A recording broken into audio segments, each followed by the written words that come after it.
आज ये जगत कार्य जहाँ भी जुग ध्वंस लीला निमंते आरंभ होता से ध्वंस लीलार एक गुरुत्वपूर्ण यज्ञ 2006 मसीह यही स्थान नेमाल यही स्थान यही पीठर यहाँ गोटे स्वतंत्र स्थान थिला। यही स्थान सम्मुख यही ठारे यज्ञ कुंड प्रतिष्ठा करा जायथिला एवं यही स्थान ये सृष्टिर एक विराट यज्ञ जहाँकि शक्ति को आगमन करी यही ठारे कार्य करिवार थिला। यही ठारे शक्ति को आगमन करिवार थिला।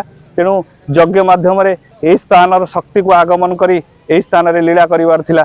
तेणु यही स्थान 2006 मसीह 5 दिवस निमंते बहु आनंदायित स्थिति रे एक दिव्य यज्ञ एठारे बाबा श्री अक्षय द्वारा करा जायतिला।